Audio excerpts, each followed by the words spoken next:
All right, we're going to get started. So thank you everyone for coming. My name is Corrine Kelly-Hyde, the moderator for this evening's forum. It is my pleasure to welcome you all here this evening. The Chamber of Commerce in Lloydminster and right across Canada operates as a non-partisan organization. We hold a deep commitment to our members and community, which is why we consistently host forums for candidates running in municipal, provincial, and federal elections. Tonight, we've extended invitations to all candidates vying for the City of Lloydminster's by-election to fill one councillor position. I extend a warm welcome to all candidates joining us tonight. Thank you for dedicating your time to be part of our forum and engage with our community in a democratic process. We are indeed fortunate to reside in a country where we possess the fundamental right to vote for our leaders. I would like to express gratitude to the Lloydminster Exhibition and its staff for graciously hosting us this evening. Their support and involvement is essential to enabling us to carry out this important function. Joining to me tonight is the task of question correlation is Chamber Board members Jackie Tomayer and Jody Herbis. Our timekeeper tonight is Chamber Executive Director Terry Lynn Mackey. On the floor, gathering questions are Political Action Committee member Wade Blythe and Chamber staff Danielle Schneider. Thank you to everyone joining us in person this evening, and a special thanks to our candidates for prioritizing this event in their calendars.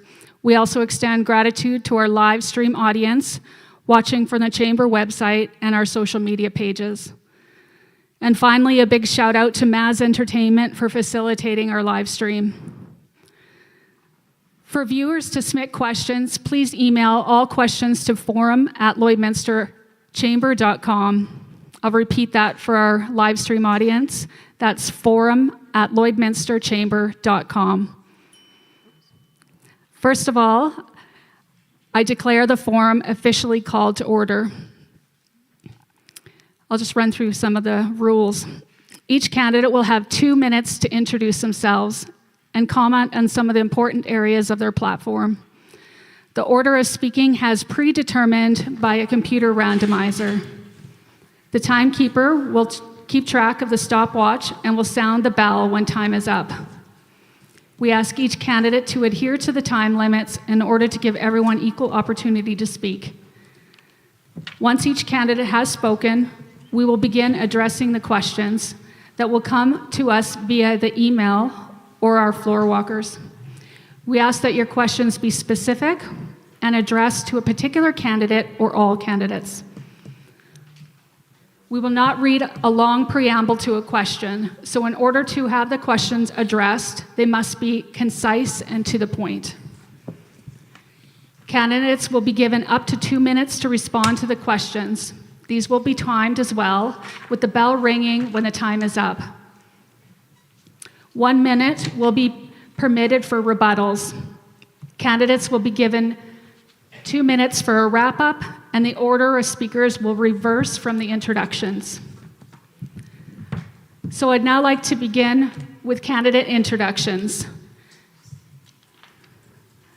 And the order is David Lopez, Fred Surratt, Hamid Romanian, Daryl Dunn, Ben Harrison, and Stan Bagheera.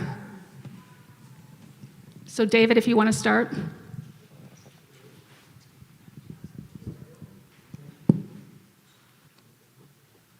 don't know if he can hear you.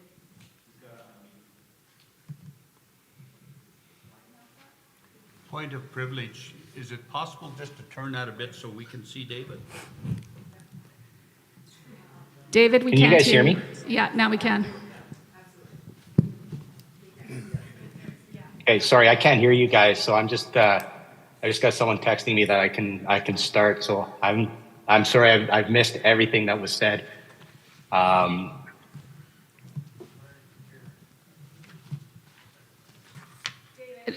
you hear me? No? I'm on a huge delay, sorry. I've got my YouTube sitting there, but all right, well, I'll just go here. So So I'm David Lopez. I've been born and raised here in Lloydminster. I moved here 3 months ago, or when I was 3 months old with my parents moved me here, I guess. They came and they bought the motel in Lloydminster.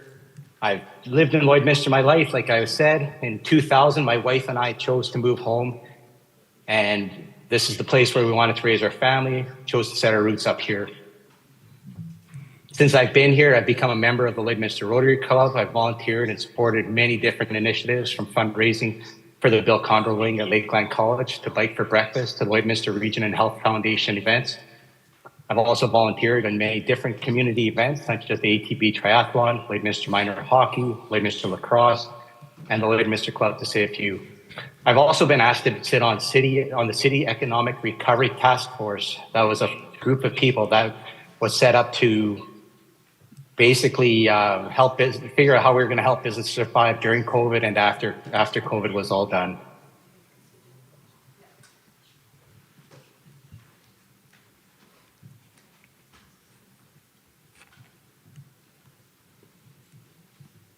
I got 1 minute.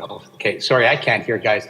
So basically, the reason I'm running for council is because I have a passion for this city. I want Lloydminster to be a place that not only has all the amenities that we want, and that, but will also attract people to love the city as much as I do and want to set up the roots here as well. Growing up in Lloydminster, I've seen the things that everyone has put in to this community to make it a community great, from the multiplex to all the other initiatives and amenities that we do have. I want this place to be a place that we can all afford to live in, and sadly, I feel that's slipping away from us. Hey, having been engaged in most of the Your Voice presentations that have happened around the city and the surveys that the city puts out, and questioning councillors for the past couple of years, I've really become involved in and curious of what the city is doing and where we should be going. Lots of the things that I see happening right now with the city is we have a whole bunch of wants. Oh, my time is up. Okay, sorry. I can't hear you guys. Thank you, David.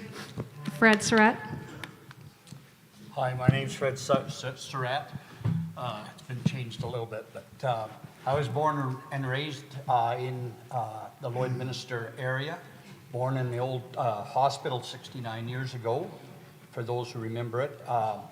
I farmed till I was 30 and then went into ministry and retired in 2018.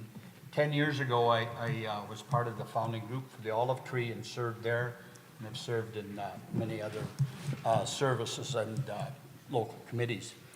I thought I would tell you a little bit about why I'm running. It was in 1965, which is 50 years ago, that Paul Harvey had an article about big government and small people. Sorry.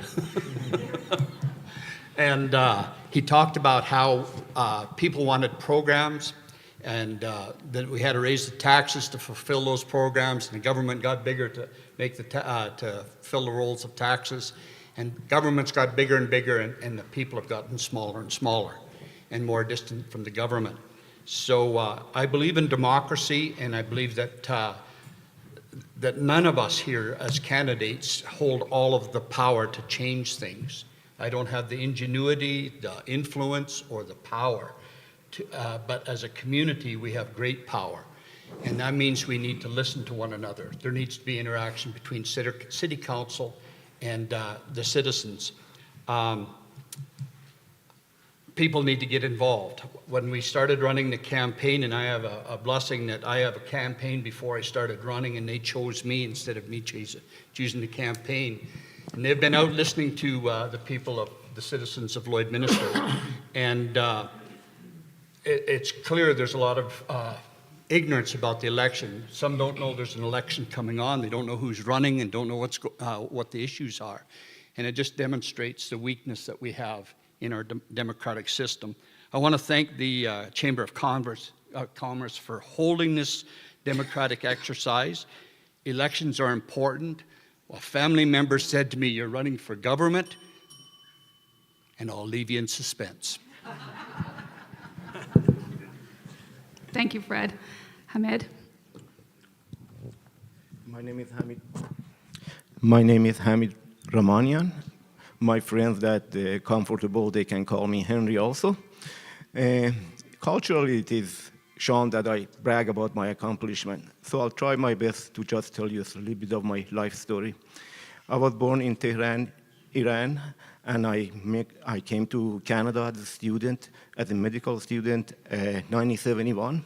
And I had a hard time with English and financial resources, so I have to work harder than anybody else to put myself through school. I did my undergrad in British Columbia. I was lucky to receive a scholarship at Windsor, Ontario. I did my master's degree in economics with the labor relation and finance. I was lucky enough to get the third year of teaching assistant scholarship to do 1 year of MBA compressed course.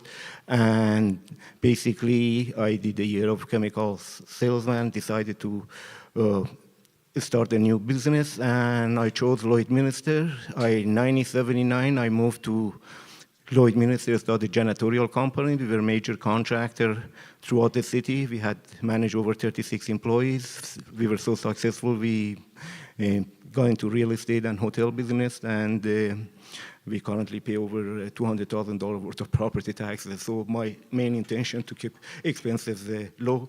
I basically had my family raised, and my kids went to Holy Rosary, graduated, all successful. And my reason for running is basically last forum as such, I asked Mayor, Honorable Mayor, by the time he's done a wonderful job, but it's still, I asked him what his plan was for homeless in this city, and he told me that there is none.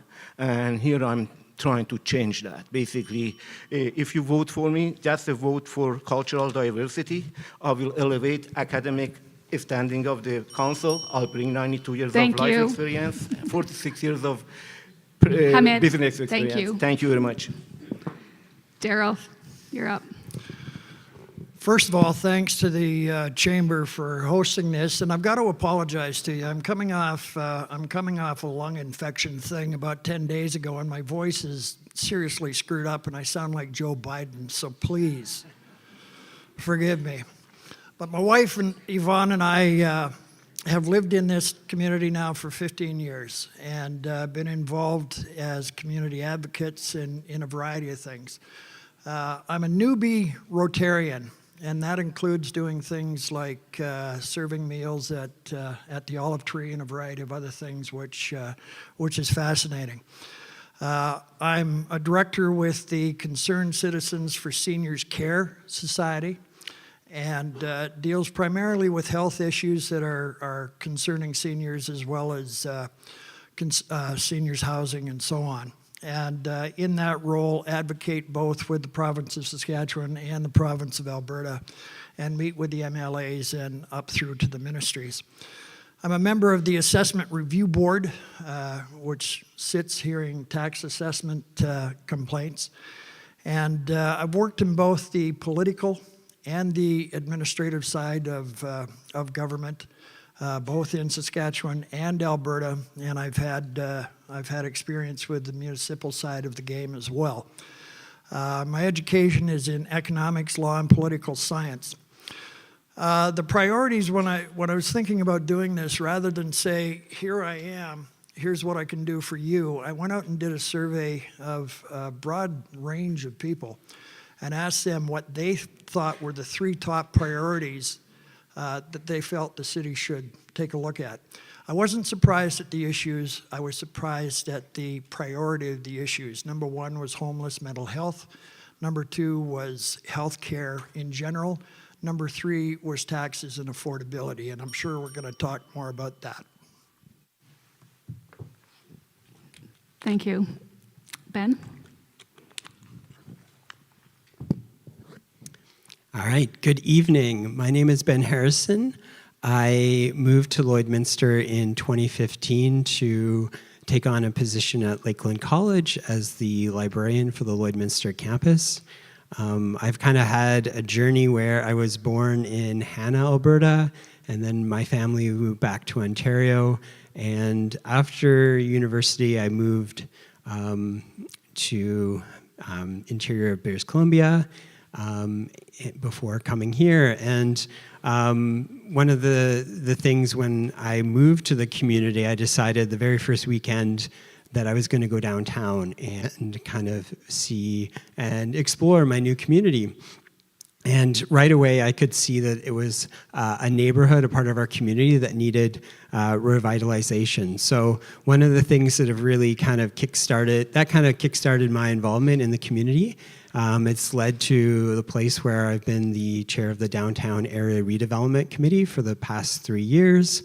I've also been really influenced by a book called This Is Where You Belong, Finding Home Wherever You Are, because as someone who doesn't have that long-standing maybe family connection to the community, I feel it's really important for us to be a place where we create opportunities, as well as I want to challenge people that are coming to our community to really see this as a place where they can belong and make a life. So really in terms of my priorities, I really am committed to this community. It is my home now. I want to see the peace and prosperity of the community.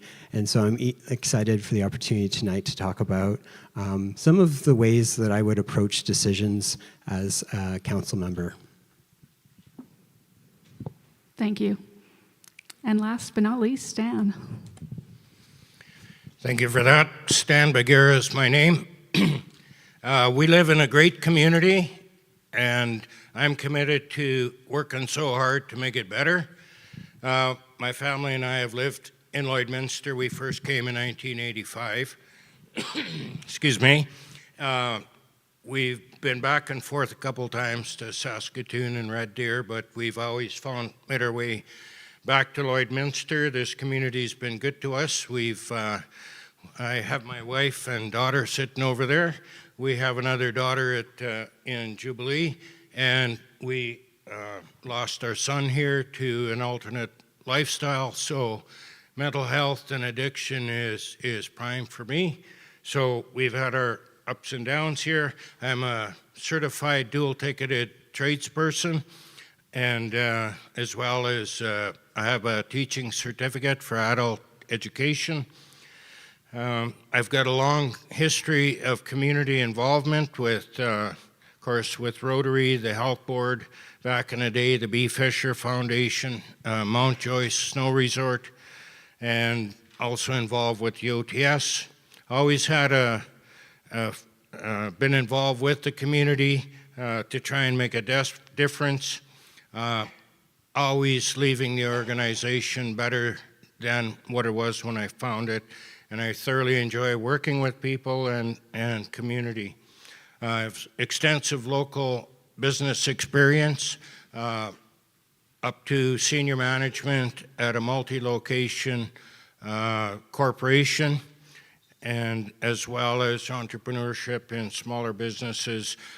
That business experience lends itself to knowledge of things like WCB, occupational health and safety, labor standards, purchasing, capital, all of that stuff. So one quick thing, employed with the Alberta government, familiar with its operations. Thank you. All right, we'll move to our question portion of this evening. So just a reminder to those joining us via live stream, the questions can be emailed to forum@lloydminsterchamber.com. So our first question we'll give to all the candidates, and you have 2 minutes to respond. And what are the thoughts on public transportation system in Lloydminster, and how do you suggest the city fund it? Sorry, we'll start with Stan and then make our way down. Once more for the question, please. I only pay attention if I know it's to me. All candidates. What are your thoughts on public transportation system in Lloydminster, and how do you suggest the city fund it? So I think as a conservative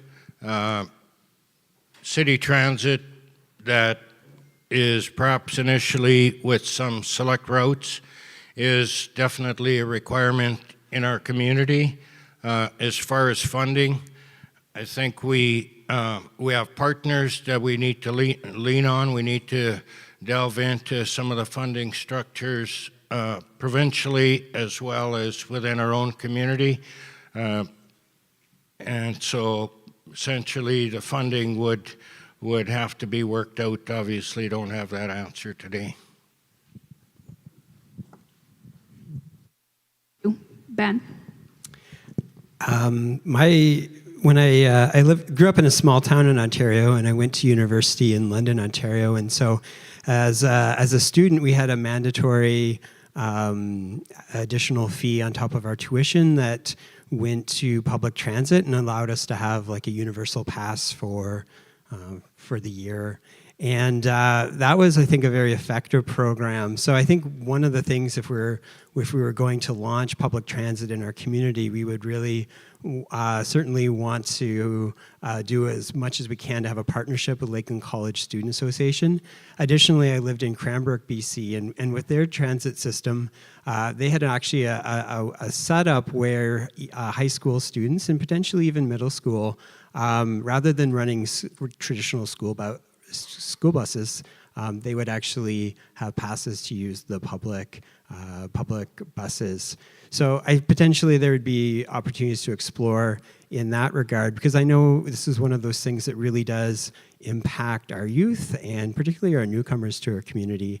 But I think one of the other considerations when I think about public transit is that it isn't just the routes and the startup costs and the operational costs. There's also a lot of other infrastructure that would have to be considered in terms of even just completing sidewalks to and allow people to successfully get to the buses. So there's a lot of complexity to it. I've really tried to engage with the process as it's kind of been happening here in Lloydminster.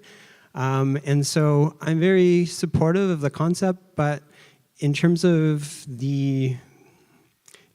what that would look like and the costs, I'm still kind of really weighing that heavily, because it is a long-term commitment that if we start this, it could be, it's one of those things that we don't want to probably end.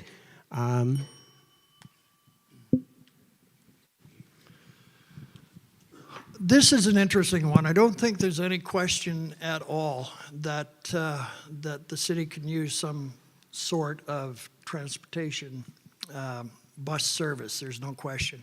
There's been 2 studies done by the city. One was done in 2013, and it envisioned a completely standalone operation that provided routing service, so on and so forth. The bottom line with that one is it was very, very expensive. They did another study here in 22-23 that produced some very, very interesting results, because it came up with, I forget whether it was 3 or 4 options in terms of different routing at different times of day, looking at an operational model that was somewhat based on the needs, both in where people needed the transportation service and when they needed the service. The funding model that study considered involved external funding from the provinces, a certain amount of funding from the city, a certain amount of funding from the service users themselves. One of the issues we do have Glenn Fagnan's route or group active in town, and there's very definitely some lessons we can learn from that. So I think the solutions are going to have to be based on a multi-funding model. And this community is amazing in terms of how often it steps up to do things. So I'm not sure the model is figured out yet. The need certainly is figured out, and how that's refined down to a specific model that is efficient, affordable, and makes sense, we'll have to see. But it's worth doing the work, there's no question.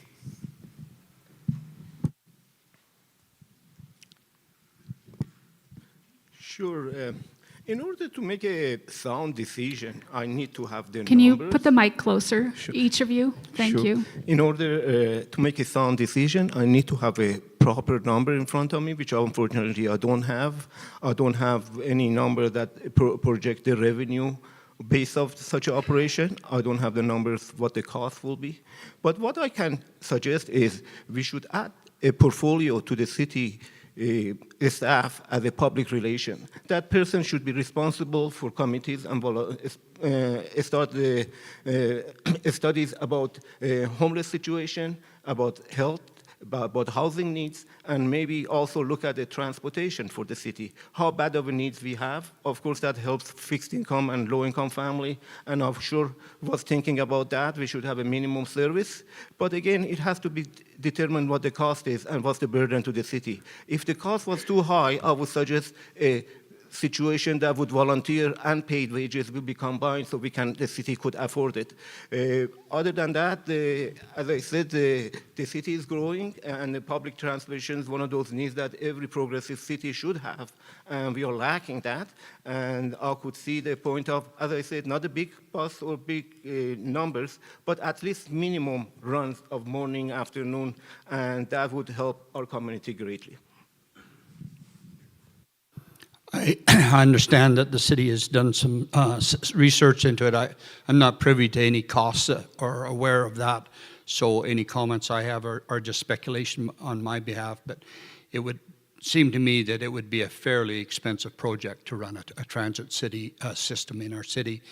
Our campaign team that's running around town has been asking those questions, and there hasn't been a large response for people that need that. But I will say this, the people who need it it really is an important factor. And one person we talked to was blind, and there's no sidewalk from his house to his place of employment, so he relies on other people to give him rides. He said he could get there, except when it's 40 below maybe, if we had a sidewalk to go there and he didn't have to walk on the street as a legally blind person. And I know there's a lot of single moms and stuff that it would be a great help to. But my feeling right now is it would be too expensive for Lloydminster at this time, but needs to be something that's still monitored and see down the road. But I would like to see the research on it before making a definitive answer.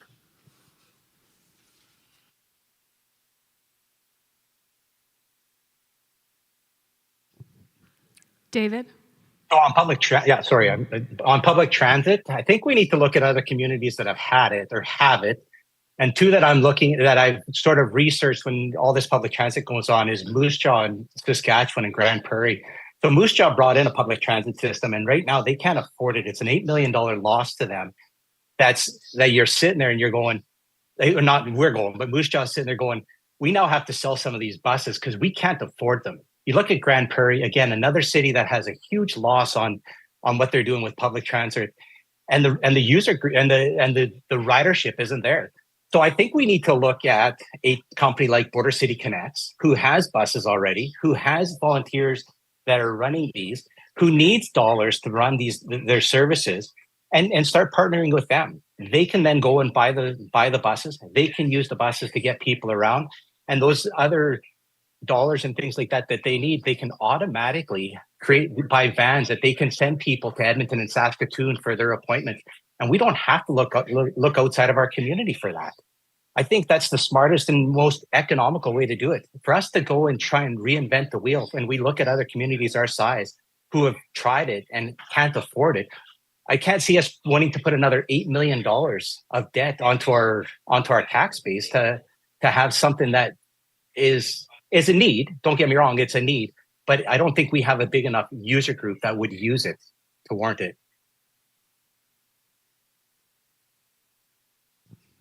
Thank you. So this question also is for all candidates. What have you done to prepare yourself to be a councillor? How many city council meetings have you attended in 2023 to familiarize with the proceedings and the current issues? So we'll start with Daryl. Thank you. Well, I obviously have too much time on my hands because I've attended at least one council meeting per month, if not more. And they come out on Friday afternoon with the agenda and the backup documentation and so on, and any member of the public can pull that down and see what's going on at council. One of the key things in this business, of course, is budget. And November 8th of 2023 was budget day, and the document was close to 100 pages long, and it was available, and the meeting went from 9 in the morning till 4:30, 5 o'clock in the afternoon, and quite frankly, I was the only one sitting in the peanut gallery.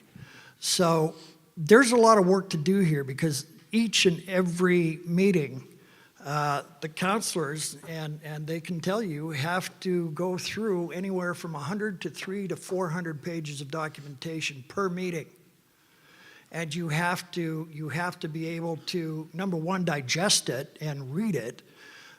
So if you operate with a crayon and a piece of toilet paper to write things out, you've got a problem, because there's a tremendous amount of information you have to take in if you're going to make an informed decision. Then you have to turn around and you have the opportunity to challenge and talk to administration to get clarification. So make no mistake, this job really is bordering on a full-time job if you want to do it well. Thank you. We'll now go to Ben. I've been, probably for about 5 years, been following city council meetings, listening to as many of the meetings as I can online, reading the agenda packages, and if I miss a meeting, trying to catch up with it, reading through the agenda package minutes after the meeting is done. I've been, as I said, involved with a few different advisory committees over the years. I was part of the group that advised on the creation of the downtown area redevelopment plan.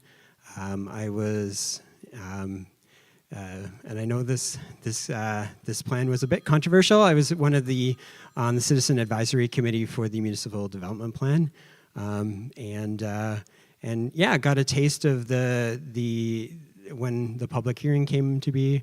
I spoke up in favor of some of the aspects of the plan, despite a lot of opposition in the room. So that gave me a bit of a trial by fire of what it's like sometimes to try to stand up for something you believe in. Being involved with the Downtown Area Redevelopment Committee for 3 years and chairing that committee has given me kind of a lot of opportunity to engage with local citizens, local businesses. And finally, I've been really doing some informal professional development.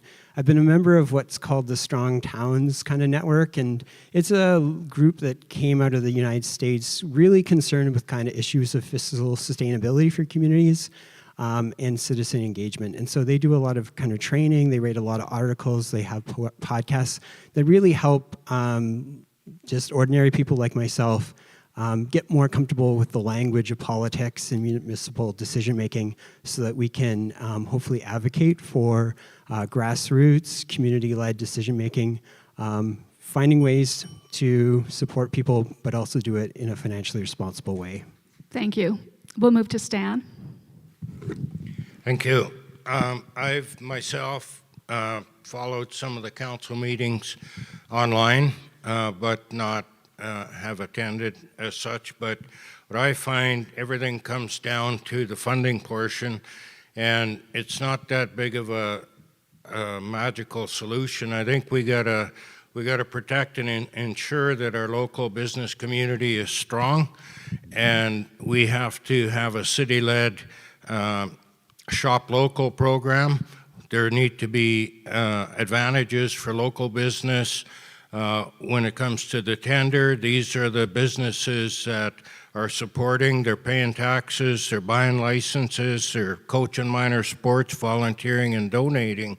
And we have a lot of leakage leaving town when contractors come in, hundreds of thousands of dollars leaves. And the other thing is we need to basically limit red tape for things like building permits and so forth. Thank you. We'll move over to David.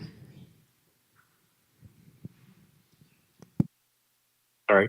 So, council meetings, most of the times I'm watching them online. I'll put them on my computer and watch them as I'm, making an afternoon of paperwork and things like that. Just like Daryl said, like there's 300 pages to read. You get a Friday afternoon, you got to, there's many times I'm sitting at home on my laptop reading what the package is saying.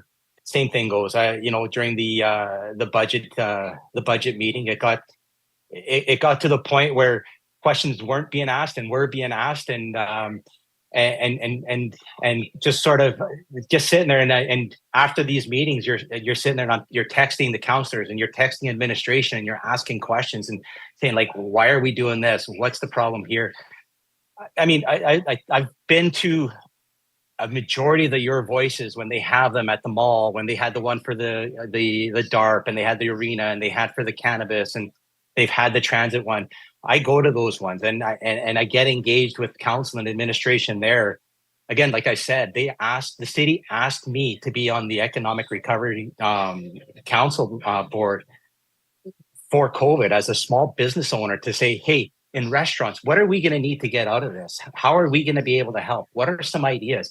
And being around a bunch of people in the think tank that are all community members gets you sort of thinking, okay, how does the community want? How does the business community look at what's going on? And how can we advance Lloydminster to bring and attract more businesses? And I think you have to be there at council. You have to see what they're doing and see how they're spending the dollars to go, like, why aren't people moving here? Why do we have the lowest housing rates in Alberta and Saskatchewan right now when we're thriving? And those are questions we have to ask. And that's when you're at council, you can see what's going on and know exactly what questions to ask council and administration.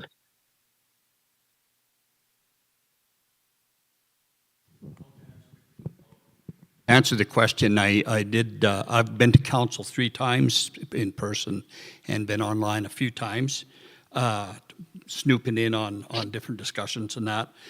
I've read the charter twice since being a candidate, excuse me, and it's a lot of fun reading that, for sure, and been familiarizing myself with bylaws of interest and stuff. So that's been going on. Mostly, I've been listening to people and trying to hear what's concerning Lloydminster and get a feel for the people of Lloydminster. We talked to businesses, and that was a great experience for me to prepare to run in this campaign, and if elected, to serve, to hear especially the small businessmen, especially the downtown businessmen that really struggled. So I've been listening, and I want to take those concerns to City Council. I went through the website. I pretended that I didn't know what was going on, which wasn't hard sometimes, and went through the website just to see what information I could find, and just pretended that I was a citizen of Lloydminster. And it's not easy to find what you need to find, and it can be very intimidating, as can City Council. And the other thing that's prepared me is my whole life I've been a pastor, and most of the time pastors are kind of picked on, made fun of in the coffee shop, and had a hard time, even by those that you serve. And I've learned in City Council that to run on City Council, you'll have to be a person who can be on a hill and be the center of derision and ridicule, and yet serve the people well. And so that's been a good training for me. And I admire and I respect the City Council that's there now, Mayor Albers, for the way they conduct themselves and the way they serve our city. Thank you. Yes. I have lived over 45 years in Lloyd, and I'm pretty familiar with all the pains and ills of this city. I have pretty close contact with what city happening because of our business holding. We are very close in contact with the city hall, and I have been at the city hall and city meetings many times. I came in front of the council for many issues. I didn't get the response I wanted to. We kind of don't see eye to eye with some of the members of the council. For example, I just tell you one of them that might be trivial to you, but it was important to me. I went to oppose the chicken bylaw in the Lloydminster city.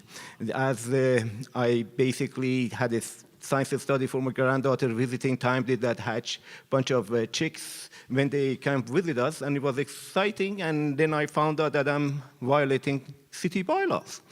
I went in front of the council and begged. I brought them university study, scientific study, that how a chicken being introduced to the cities is very beneficial to the community and a spirit of neighborhood, and less garbage go to the dump and so on. But basically, city councilman, one of them told me that I'm practicing agriculture and farming in my backyard. And basically, we have a city bylaw that you could have a exotic bird. So in this town, you could have a parrots, vulture, and ostrich, but no chicken. So I'm here if I could influence and change the focus of the city to look at that matter again, because many progressive cities like Edmonton, Toronto, Calgary, Vancouver, they have looked at the benefits and the studies, and they did approve such a thing. And how can we, a small community, formed all around us, and not be able to have a chicken? So they gave me $100 ticket, which is okay. But Thank you. Okay, so this next question is for all candidates, and it's simply a yes or a no question, no commentary. Do you think the City of Lloydminster provides transparent and reliable information? So we'll start with Hamid, yes or no? I do believe in the ethics. Yes or no? Yes, yes. Fred? No. David? No. Stan? No. No. Ben? Yes. Daryl? Yes. Thank you. The next question is for Ben. What specifically in your career or community involvement over the last decade makes you a great candidate for City Council? And you have 30 seconds to answer. I do a lot of reading in my job. I work in operations, thinking about services, budgeting. I've lived in multiple communities, so I'm bringing different perspectives to the job. And I've served on 2 boards, one at a provincial level, one at a local organization, Learning Council. And I've been involved in a major city initiative, the Downtown Area Redevelopment Plan. Thank you. I'll ask Fred to respond to the same question. 30 seconds. Same question, Fred. What specifically in your career? Whoop, they Sorry, moved are it. you saying Fred or Hamid? I'm saying Fred. Okay, sorry. I lost it. I think I can answer it without you repeating it. Okay, thank you, Fred. Pastoring was a great thing in my job to prepare me for this in 100 ways. It brought me in touch with a lot of social issues. It got me in touch with people.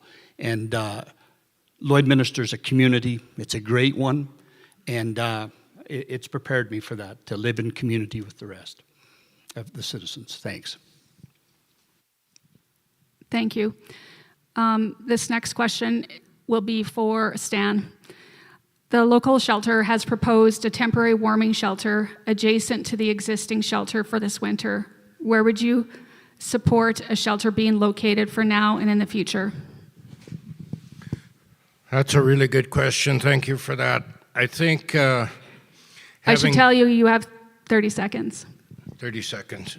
Having some experience with that facility, obviously, I think it should be in close proximity to the Thorpe Recovery on the property, with access to programming, day programs, and nurturing of the mind, and with the end goal of rehabilitation and reentry into productive society members, away from the downtown area, where oftentimes Thank you. I'll ask that same question of David.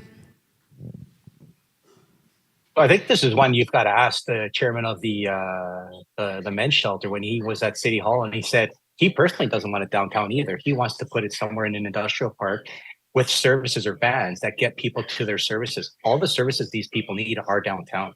So if we don't have something that they can use, or that a way for them to get to their services, they're going to stay downtown. So right now, am I happy with it?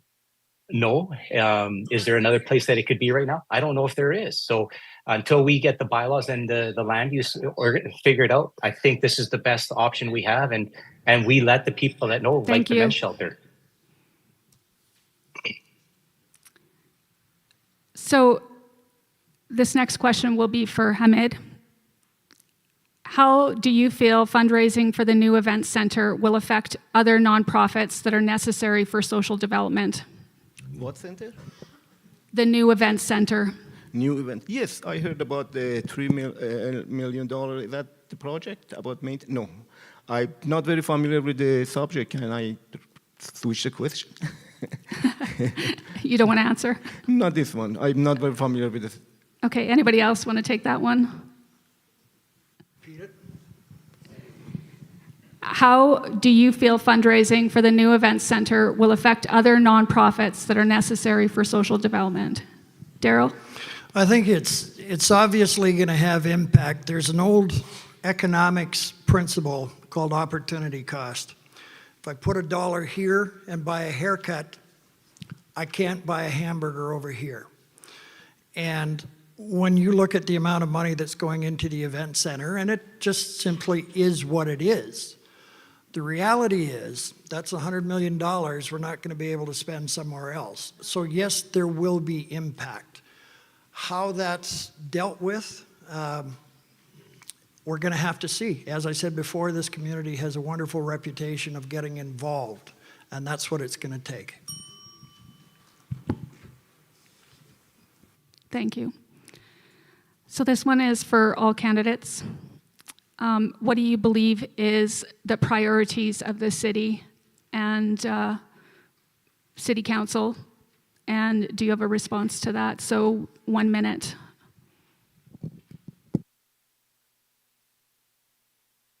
Stan, and make our way down.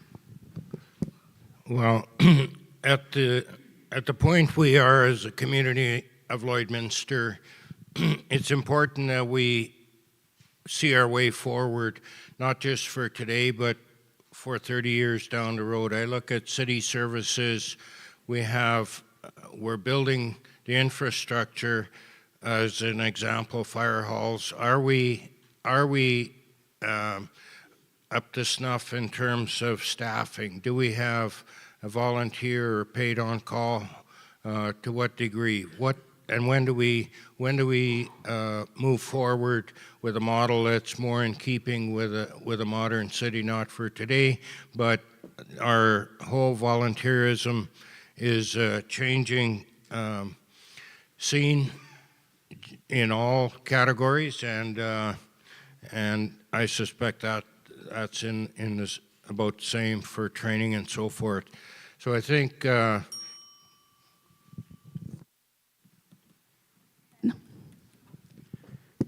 For me, I have great concern that as we get into the future, we will be in a situation that a lot of other communities in North America are in, where the kind of some of the inefficient land use patterns that have been part and parcel of the last 70 years since World War II, kind of more kind of suburban development, things like that, aren't actually financially sustainable. They're often very intensive in terms of the services that are required from the city, often very intensive in terms of infrastructure, sidewalks, surface level, underground. And so I think as a community, we really do need to do some sort of economic assessment of our entire footprint of a community to understand kind of where are there areas that are very resource intensive without the property tax base and economic activity to actually support that infrastructure. And that doesn't mean we bulldoze it or get rid of it, but that means we wake up and really need to focus on where we can Thank you. promote better development. Daryl. That's a really good question. We have the we have the municipal development plan, which has some issues to it. There are plans looking at 20, 30 years down the road kind of thing. But that's crystal ball gazing. One of the priorities of the city, I think, is recognizing that some of the facilities that we've got right now are nearing end of life. So there's going to have to be some decisions made regarding those facilities and how do we move forward. The city has recently put a provision into the last budget that is an infrastructure gap allocation. Part of the whole process is to pull out from the discussions with the city what those development plans mean in specific terms. What areas of the city are being looked at? They've got development plans for the entire city. The question is, what's the timeline that you're going to move forward on those plans? Hamid.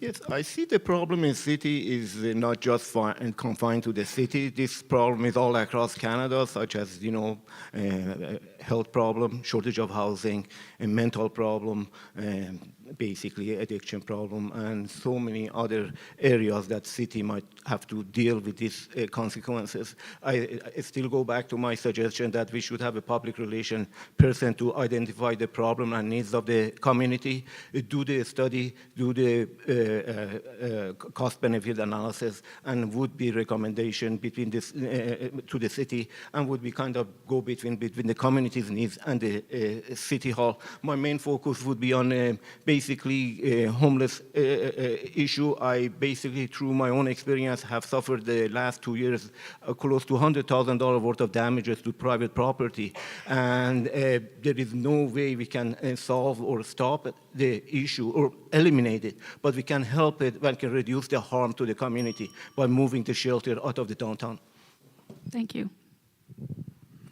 I think there's three priorities of our council. The first one is safety or the crime issues of our city. People are not feeling safe in our city and should be of utmost concern. The homeless issue is apparent to everybody, but there's different factors of that.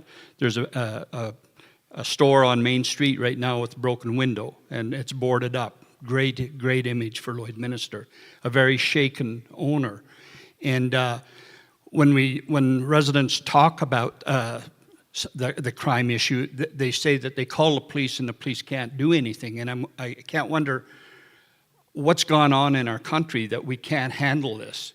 And in the old days, if there was somebody drunk and disorderly downtown causing a problem, a policeman would take him and probably put him in jail for the night and let him sleep it off, both for the protection of the people and for his own protection. And we seem hamstrung in that, and I know that's not all city council, but I do wonder whether we need to go to a municipality police force. Thank you. David? Sorry, I got on mute. So two things. I think one of the biggest ones that came up recently is the loss of WestJet. So if we want to attract these companies and executives and doctors and professionals to come to Lloydminster, we need to have a vibrant airport that has scheduled services that come in and out of the city, so that they can go to their meetings, they can go on their vacations, they can think of Lloydminster as a hub that they can travel from. The other one is the hospital. You talk to the doctors and people and professionals in this town, and they say we need a new hospital. The hospital we have is old and is a danger. So I think those are two options. One's a local one, one's a provincial one. And I think those are two of the main things that we need to really look at for the city. Thank you. This next one is also for all candidates. What do you think the city can do to best attract new diverse business to Lloydminster? And we'll do the reverse order again. David, if you want to start. And for 1 minute, please. So bring in businesses to Lloydminster? Yes, new Sorry, I and, missed. yeah, attract new and diverse businesses to Lloydminster. Well, again, you have to have the services and the amenities. You have to have an airport that has scheduled services. You have to have amenities. We have to have a library. We have to have a museum. We have to have the Vic Juba. We have to have the golf course. We have to have these services that when businesses come here, they know they can bring their staff to Lloydminster, and their staff are going to be happy and want to set roots in Lloydminster. If we don't have these amenities, companies aren't going to come. They're going to go find another community that has these services that will attract these people that want to come and move and start a business or expand their businesses to Lloydminster.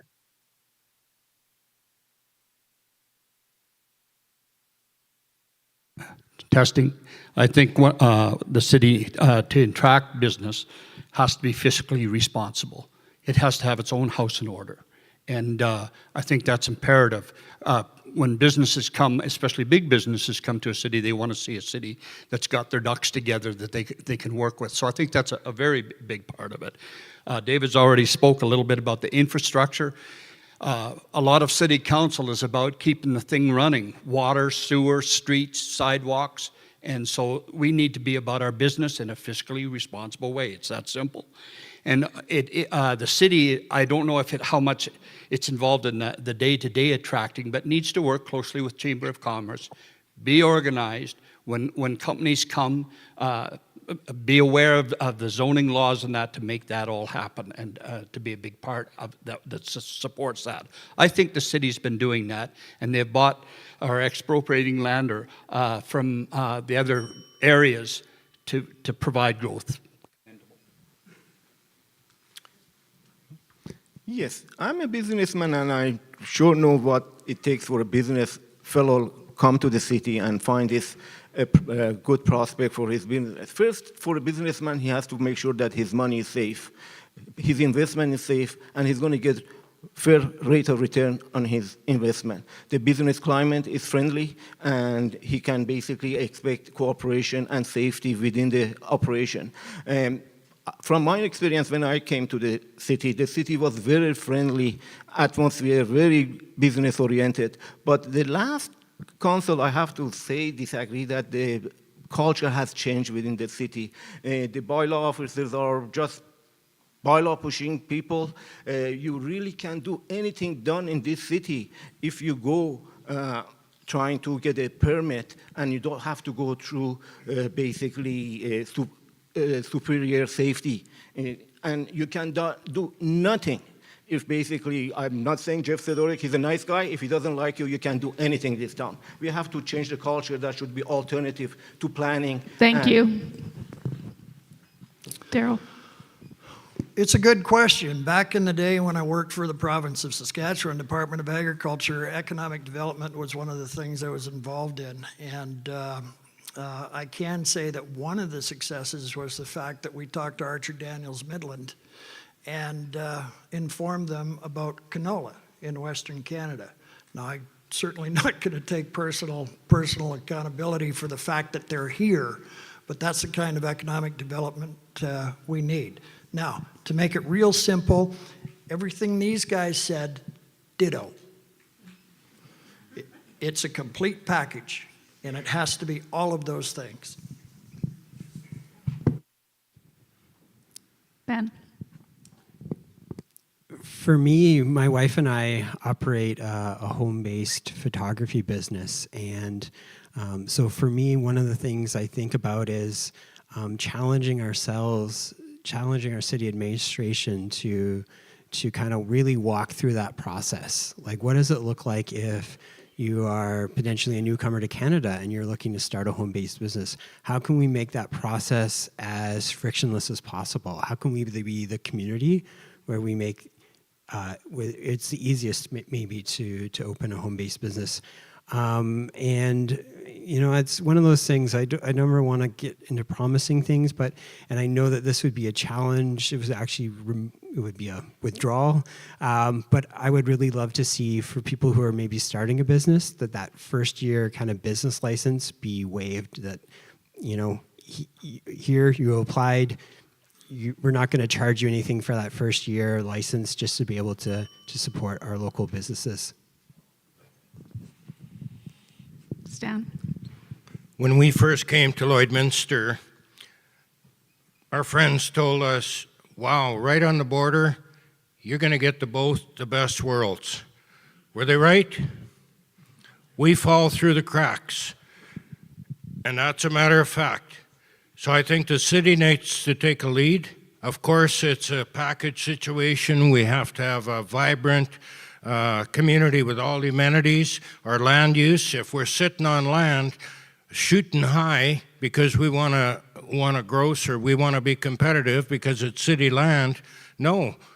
Take yourself a reasonable profit after the infrastructure goes in, and attract new business with reasonable prices to come to Lloydminster. But we need that reputation that we do have the best of both worlds sitting where we sit. Not having the reputation, and it does get out that, well, you know, we're trying to find who can help us. Well, I think the city needs to take a lead. Thank you. So this next one also is for all candidates, and it's a multiple choice question, but you will allow for 1 minute of explanation if needed. So there is a significant infrastructure deficit that has been accumulating, and government transfers are down. The multiple choices: would you A, raise taxes and fees, B, reduce services, and if so, which services? C, reduce capital spending and defer the infrastructure problem, or D, a different approach? And can you explain that in 1 minute? So we're going to start with Fred.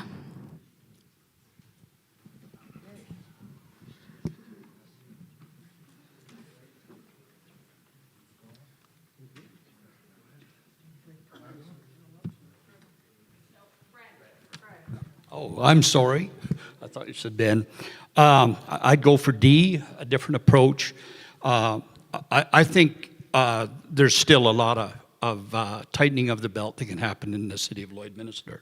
I think we need to be more accountable as an administration and as a council in how we spend money.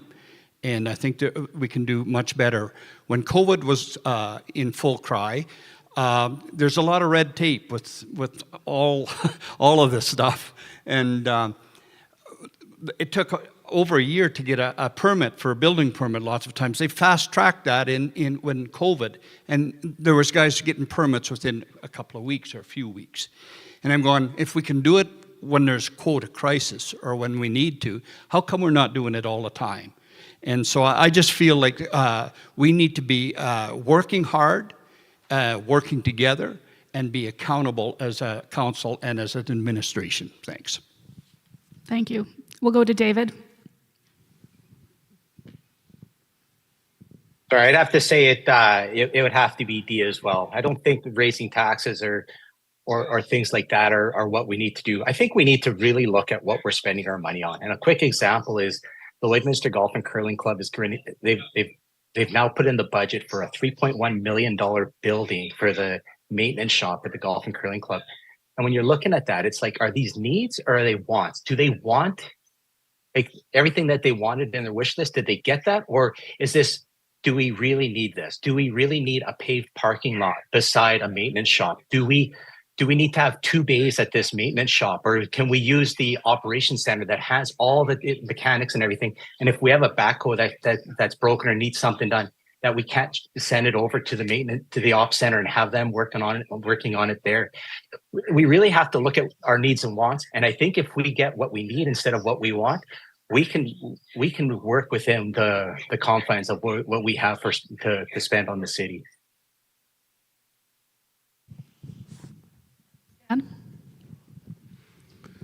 None of the above. I think we need to have fiscal responsibility. We need to look for efficiencies. It boils down to a vibrant business community. We have an incredible labor shortage. We're probably in our 9th year or better of recession, not to mention the pandemic, but including, and we've really never leap forward the way we should have. So I think we need to, I like the idea of having a local full-time ombudsman to investigate local and bi-provincial issues, and services almost seem to be either or, this joint thing.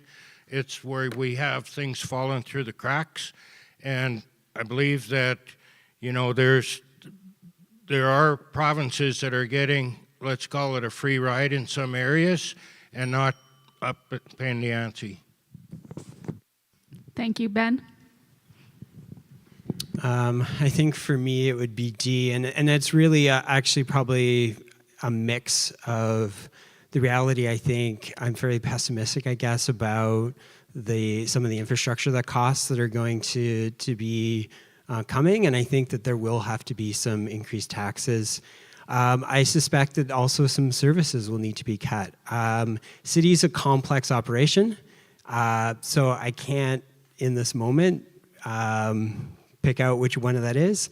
I know how near and dear snow clearing is, so I'm not going to suggest that one.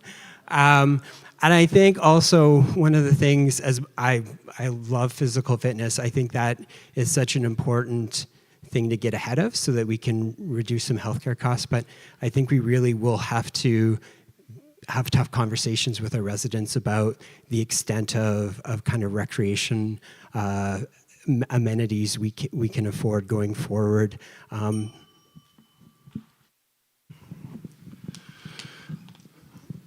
It's a great question. Just to start with, a survey was done prior to the budget discussion. This survey was done across the community, excuse me, in August, September. And very broad brushstroke. The survey gave you choices whether you want to dramatically reduce services in a given area or dramatically reduce the amount of money, I guess, in taxes. Moderately reduce, leave it the same, increase the amount of money to that area, or increase it dramatically. What came back was roughly 20% of the population wanted to see the amount of money going into the 7 service areas reduced, and fully 80% wanted it to stay the same or go more. So the issue is with infrastructure, we know we're going to have to deal with a couple of arenas and a variety of other things that are coming along. Sidewalks have been mentioned. There's a whole range of things we're going to have to deal with. The question is, what do you cut and where? Thank you. Hamid. I answered that question by saying it depends. It depends on the cost, it depends the reason, and it depends what it does for the city. For example, if it comes to the question of the subsidizing the homeless, I do say yes to that. I cannot think that I live in a city that 40 below anybody would be walking around with no warm place to go to. I cannot think of that, and I put all my energy in this city to make sure there will be a warm tent or something for the homeless to be able to go to. But it comes to the luxury items, such as the maintenance shop for the golf course, I will look at the numbers and I might say, hold on to that. For having overpass, this depends on security of transportation of services, fire station and ambulances over the railroad. I would say yes to that. I would like to see that done. That is a thing that has been elected by many city councils, and that's a thing that the Wegerer have done that many years ago, and we need to do that. Thank you. This question is for Ben. What local businesses have you supported during your campaign, such as print cost, website, etc.? To be perfectly candid, I've used Wix, which is not local, and I've used Vistaprint, which is not local. And so, yeah, I would say so far not supported local businesses in this month, but that doesn't reflect on my general approach to shopping local.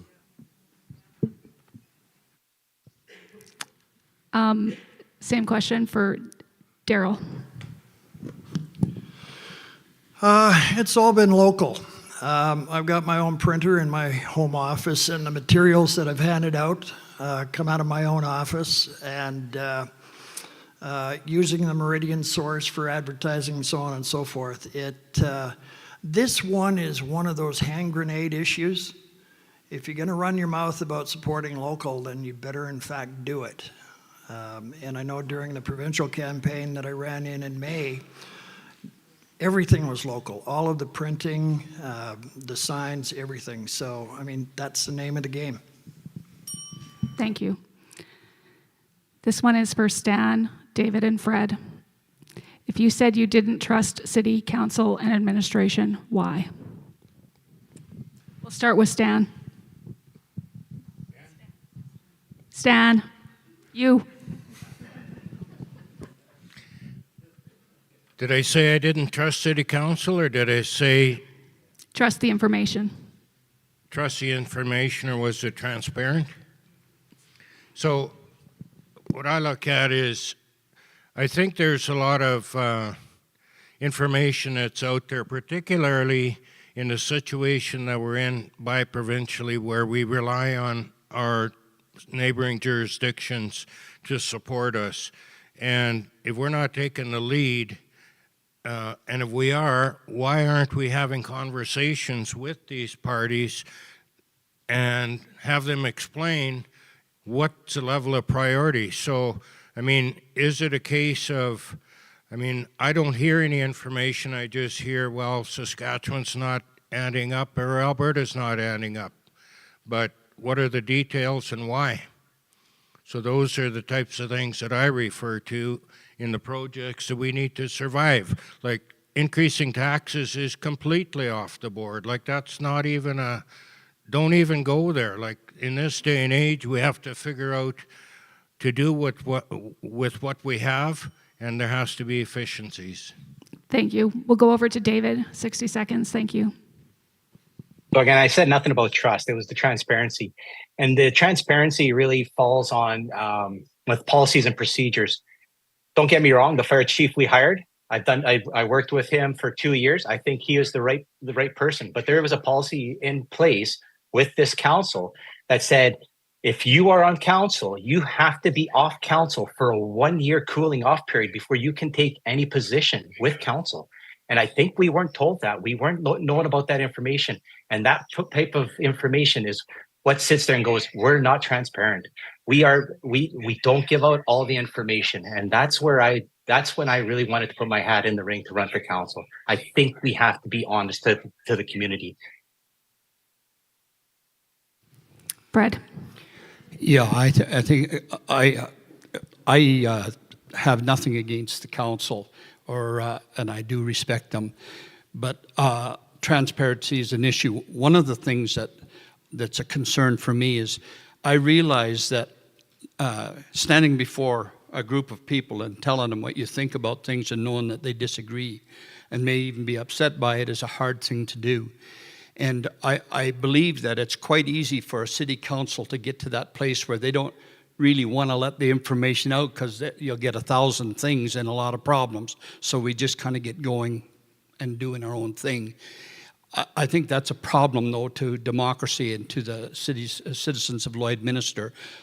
I would like to see the council be more involved in town halls regularly than just once in election time, to talk about issues and to have a face-to-face talk with one another.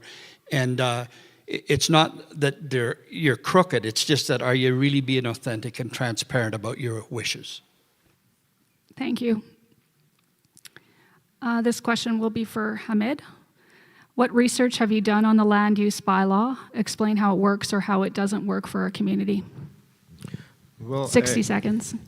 I'm very familiar with the land bylaws here. I'm subdividing acreage myself. I know Musgrave Agency has most of the know-how and authority to subdivide the lands in this town.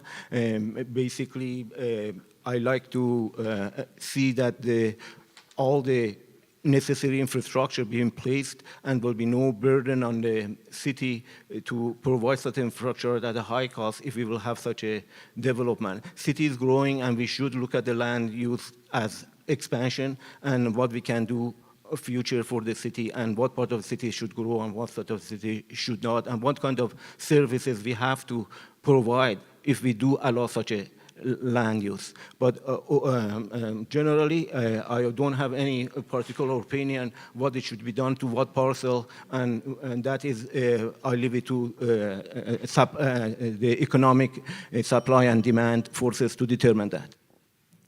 Thank you. This is for all candidates. Rapid fire question, no explanation. So 30 seconds or less. What are your top 3 priorities to target if elected? One being the most important. And we'll start with Fred. I think I've already said it once. I think safety is crime, which. Just one priority, safety. Okay. Hamid? I like to sure address the security is more foremost important subject, and for a citizen of a city to live in a safe and environment. Basically, another passion of mine is again housing and homelessness issue, and I already said that I really like to change the chicken bylaw. Daryl? That was the top 3, you said? Okay. The homeless, mental health, and I'm going to include policing in that as well. Healthcare is an issue. There are some things the city's limited to what it can do, but there are some things there. And thirdly, taxes and affordability. The whole business of the city is to spend taxpayers' money. The question is how. Daryl? Oh, sorry. Ben? The 3 areas that are most interesting to me would be, working through, coming up with some local, and I know it's kind of cliche sometimes to say, made in Lloydminster approaches to addressing homelessness and the security concerns that people will feel. I love transportation issues. Huge cyclist, do a lot of walking. I drive most days to work, but that kind of public transportation piece is. Stan? Local business is number 1. We need to support what we have and attract the ones that we have need, which should be targeted by the city. We have the land. Are we attending recruitment fairs like employers do for employees? We need to be doing the same to industry. Mental health and addiction is right behind it at number 2, and city financial responsiveness. David? I guess my top one would be economic growth. We need to grow the city. We can increase the tax base through more people moving into town and more businesses moving into Lloyd. Again, mental health, taking care of our vulnerable. I think not only with the mental, but with the Beef Fisher Center and other events like that, and then just taking care of our dollars, like making sure our tax dollars are being spent properly, being just making sure that we're careful with how we spend our dollars.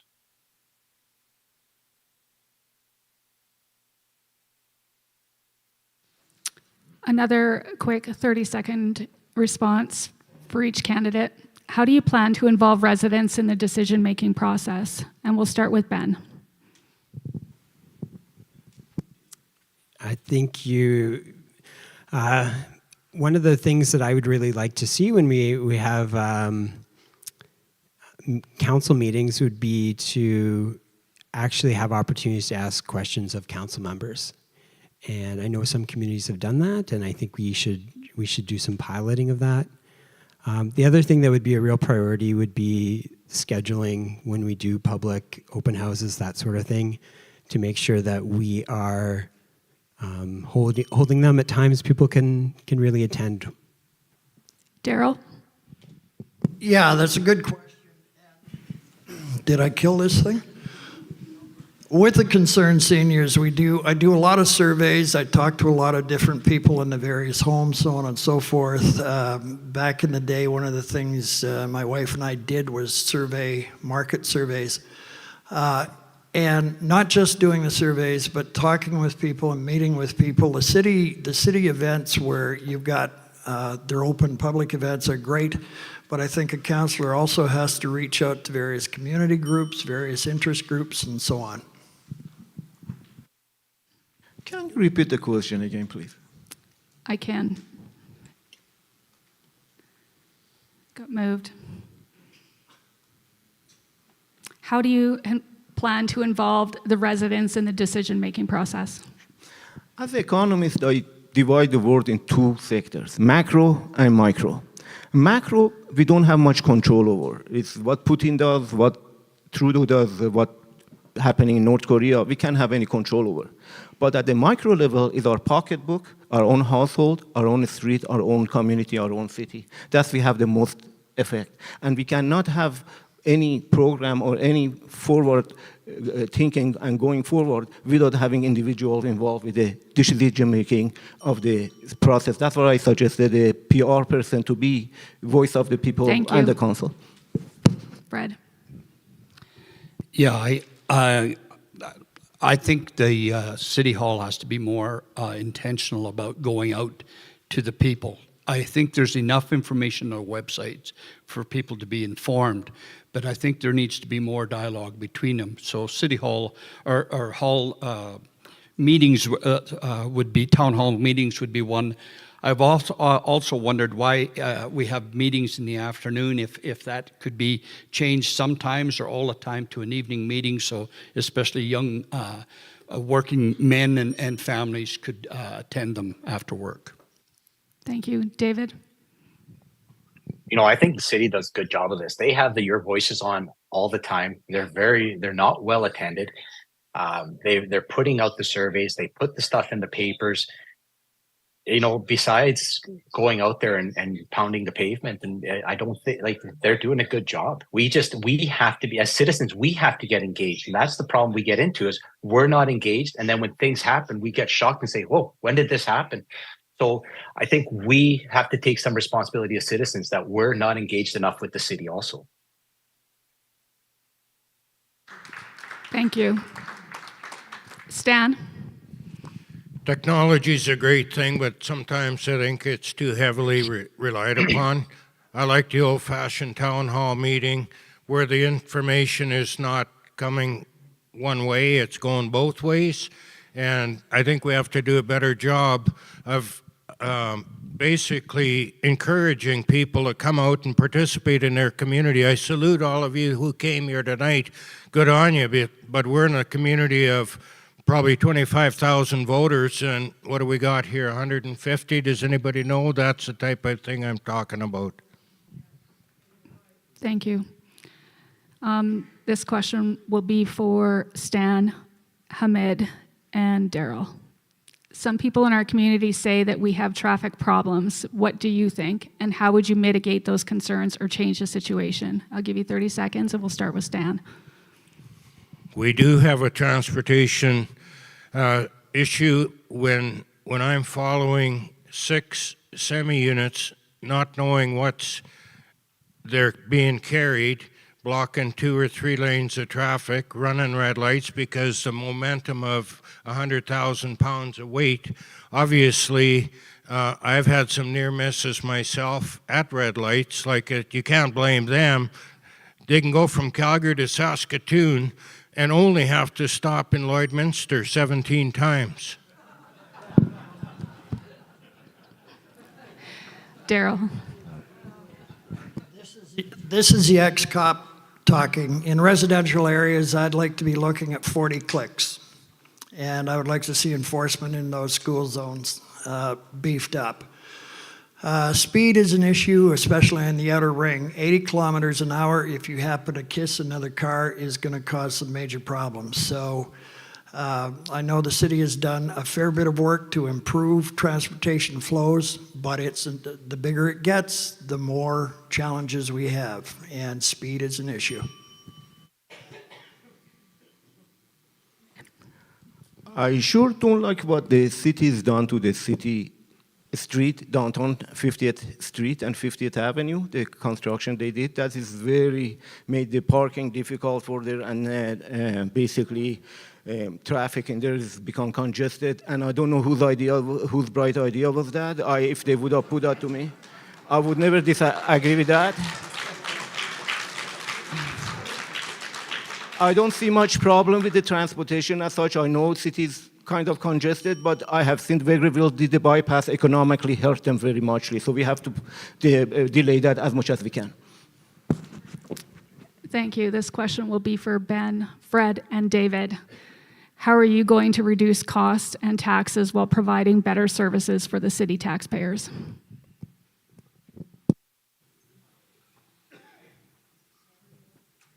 I'll give you 60 seconds. And I really take issue with the premise of the question that I think the best we can do is really look at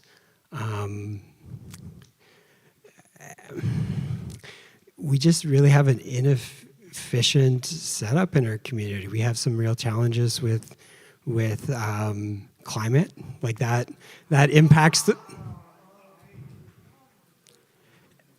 We have a hard winter. It's hard on our roads, so there's just going to be a credible amount more of road maintenance and repair that we need than other communities, and so I think given just the nature of how we've grown as a community, we just have to accept that there are going to be really high capital and maintenance costs, and we just have to budget for that and try to provide services as efficiently as we can. thank you. Brad? Yeah. How do we lower our expenses without raising taxes? I think we probably need to audit performances and in our city dealings. I think that's one way. I think we can always do better, for sure. I think we need to lower our expectations. We've talked about that already. $3.1 million for a shop in this hour and this time is hard to swallow. I wasn't there in the decision making of the hub, but it'll be over $100 million when we get done, and young families are wondering, like, really? And is that the kind of facility that we need? And I know there's trades guys that are saying their kids can't play hockey because it's too expensive. And so those are the challenges we need to meet. Thank you. David? You know, as a business owner and a small business owner, you want to find efficiencies, go talk to your staff. We need to go to the city staff. And I've talked to them. I've talked to numerous city staff members that sit there and say, we're wasting money in crazy spots. So if we go to the staff, we sit there and say, help us find efficiencies. And we keep the management out of it and we let them find the efficiencies. We're going to save those dollars, and we're going to save a huge amount of dollars. And we don't have to do anything. We don't have to raise taxes. We probably don't even have to reduce the services. We just have to find the efficiencies within the city, and the staff will find them for you. I promise you, it happens in business all the time. Thank you. This question is for all candidates. 30 seconds. What personal or professional relationships do you have that could become a conflict of interest while serving as a council member? And we'll start with Hamid. Yes, I would see that as a businessman, I would have some conflict of interest at sometimes. That's why at those sessions, I should be out of the council. Other than that, I do see that the problem of the city is parallel with the problem of the business people. Whatever is good for the business community, it'll be good for the city also. We cannot grow with having a prosperous business community, and we should get rid of all the bottleneck, make sure they do function well, and is a good place for businesses to come to do business in Lloydminster.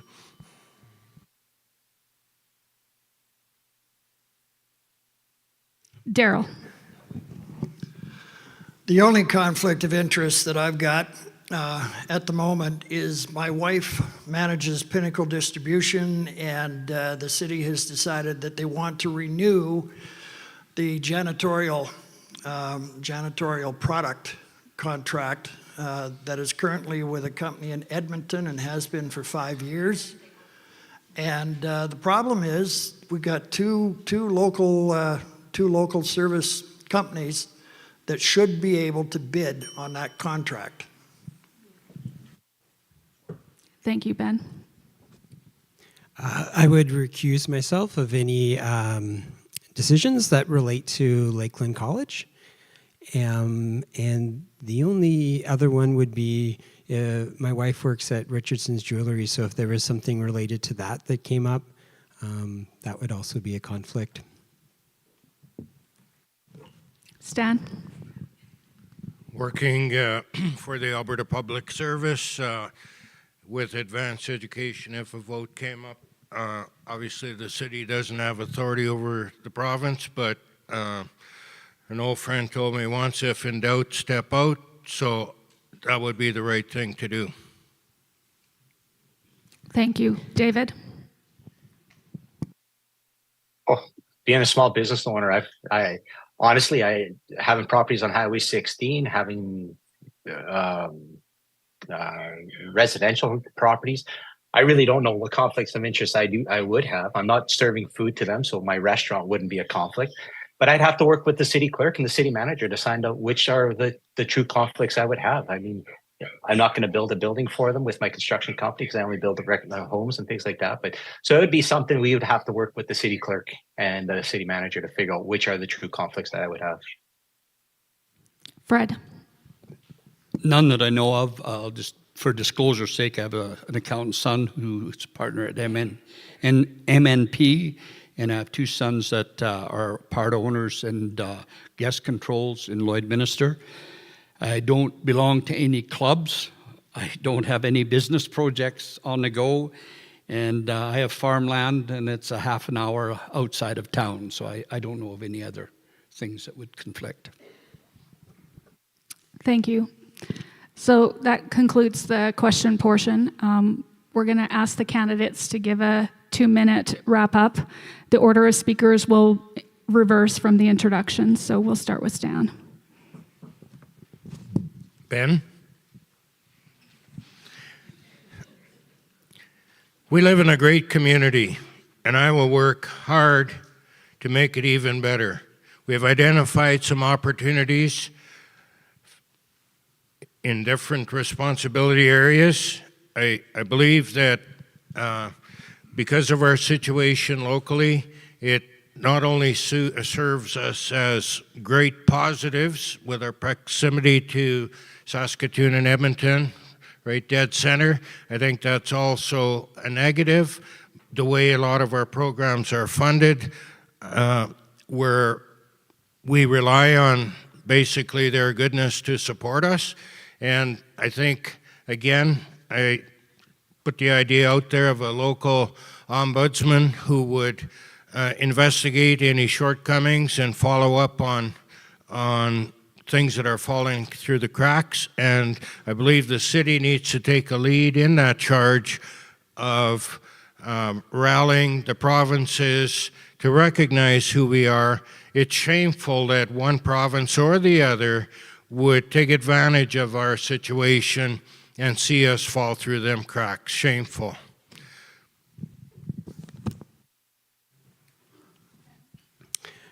We've talked a lot about exciting topics like zoning and municipal finance tonight.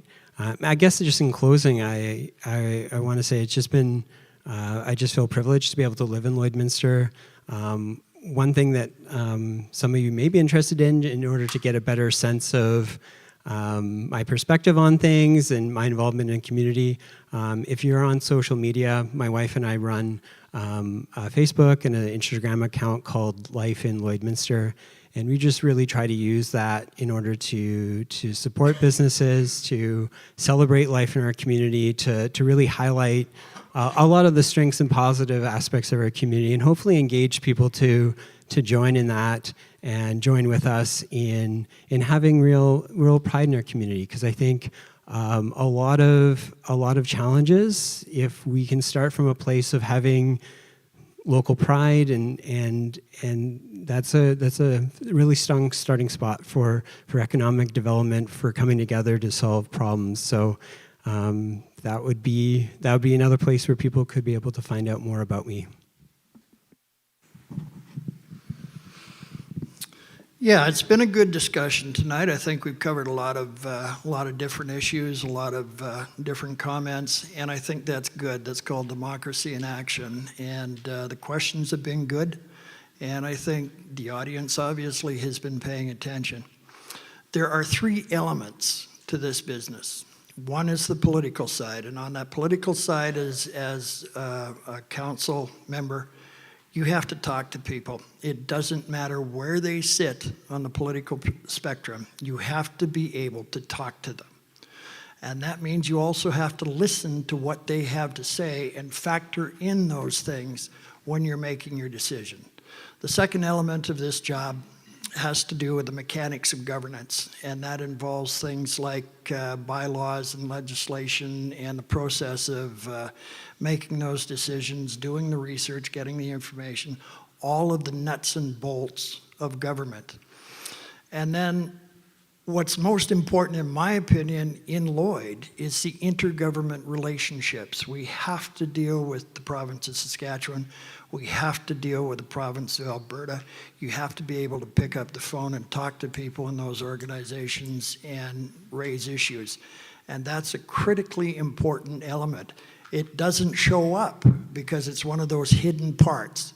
But you have to be able to bridge those discussions you have with the people of this community, with the decisions that are made both in council and in Edmonton and Regina, and in some cases in Ottawa. So those are the things you have to pay attention to, and those are the things that I'm committed to doing. Hamid. The issues that basically affect Lloydminster is all across Canada. We all trying to deal with drug and alcohol problem, mental issues, affordable housing, homelessness problem, and security issues. My main focus would be that to address some solution, bring some solution to homeless situation. We should have a registry for homeless people, so we will know who is our guest, who's here, who's leaving. We should have registry for homeless people. If somebody is looking for casual labor, moving appliances around, would phone them to get some helper, and that way we can get productive member of society. If they're homeless, bring them back to the fold and try to provide them with some kind of housing, affordable housing. We can help with the mental issue. We had the services that for rehabilitation, that has been closed down.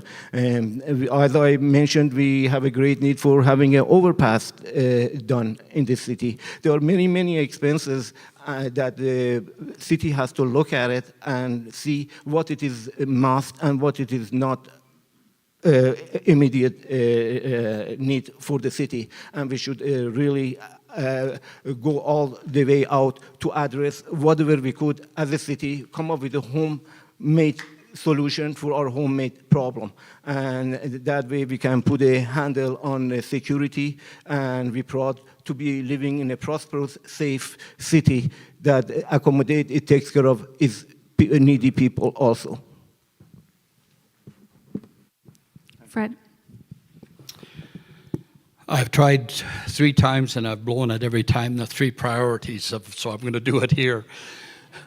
Number 1 is safety. Number 2 is fiscal responsibility, and number 3 is working closer with the citizens. That's what I think the priorities of the city council are at this time.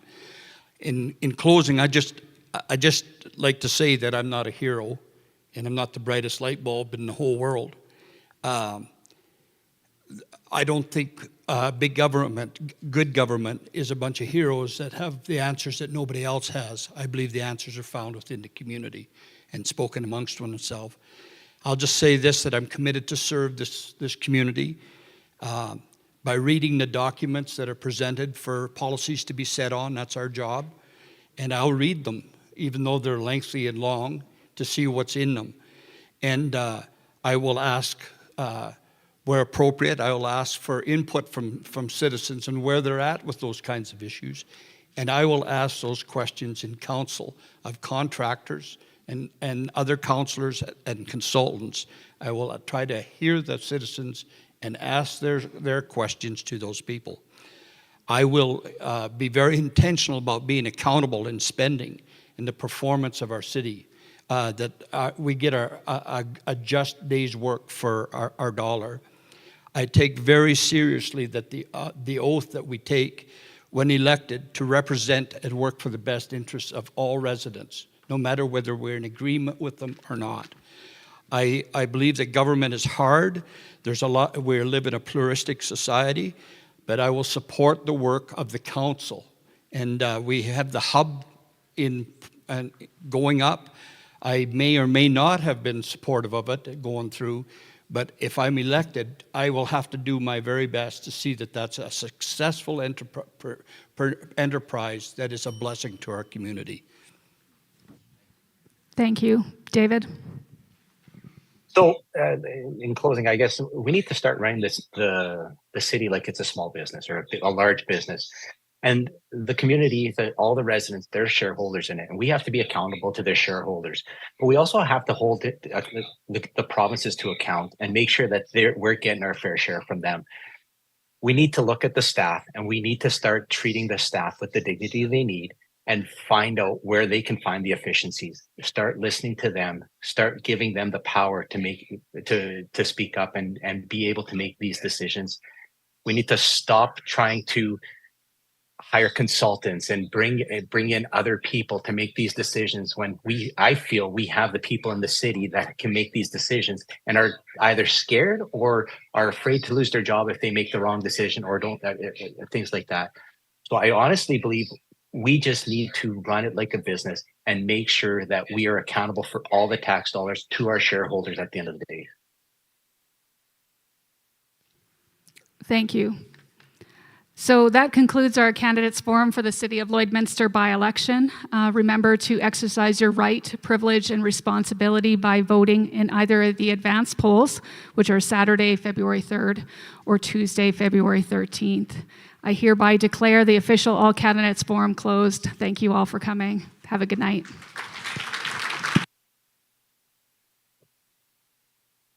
Thank you very much.